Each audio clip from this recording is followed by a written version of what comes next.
প্রচণ্ড দাবদাহ বরাক উপত্যকায় ব্যতিক্রমী কার্যসূচি সোনার কাবুগঞ্জ ফিউচার মাইন্ডস এনজিওর পথচারীদের মধ্যে ঠান্ডা পানীয় জল ও শরবত বিতরণ করলেন কাবুগঞ্জ ফিউচার মাইন্ডস এনজিওর সদস্যরা। সংবাদ মাধ্যমকে সংস্থার প্রচার সম্পাদক জাবির হোসেন লস্কর জানান, শনিবার আসাম পুলিশের ডিজিপি জিপি সিং সামাজিক যোগাযোগ মাধ্যমে করিমগঞ্জের একটি সংস্থার কিছু ছবি শেয়ার করে কৃতজ্ঞতা ও ধন্যবাদ জানান। উল্লেখ্য, সেই সংস্থাটি প্রচণ্ড দাবদাহে পথচারী, যানবাহনের যাত্রী ও কর্তব্যরত পুলিশ কর্মীদের ঠান্ডা পানীয় জল স্বেচ্ছায় বিতরণ করায়।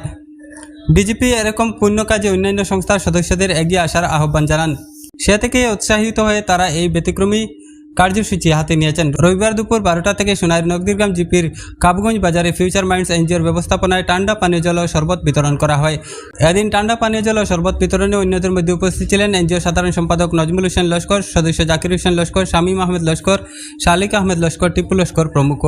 কয়েকদিন থেকে সম্পূর্ণ জেলা জুড়ে তীব্র দাবদাহর কারণে আসামের ডিজিপি জিপি সিং মহাশয় গতকাল ফেসবুক যুগে একটা আবেদন জানিয়েছিলেন যে প্রচণ্ড দাবদাহর কারণে যে পুলিশ কর্মীরা নিয়োজিত রয়েছেন কাজে এবং বিশেষ করে যাত্রী যারা রয়েছেন পথচারী তাদেরকে যেভাবে পারে ঠান্ডা পানীয় বিতরণ করার জন্য ওনার ডিজিপি মহাশয়ের সেই আবেদনে সাড়া দিয়ে আজকে আমরা শিলচর লোকসভা আসনের অন্তর্গত সোনাই বিধানসভা সমষ্টির নকদিরগ্রাম জিপির কাবুগঞ্জ বাজার থেকে ফিউচার মাইন্ডস এনজিও কাবুগঞ্জের ব্যবস্থাপনায় আজকে আমরা পথচারী এবং বিশেষ করে গাড়ি চালকদের মধ্যে ঠান্ডা পানীয় জল বিতরণ করার একটা ব্যবস্থা নিয়েছি।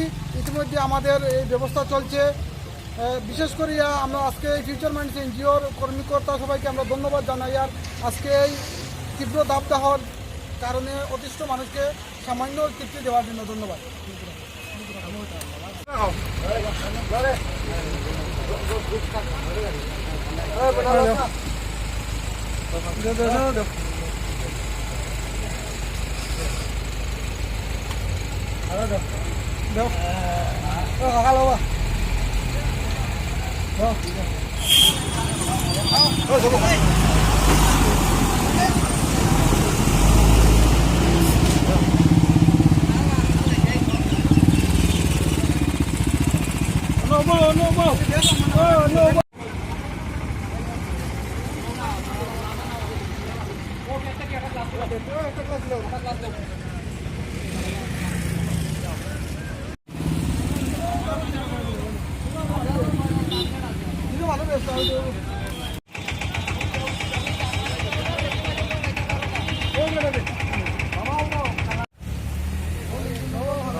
নেবু দিয়ে যদি বানাই বলা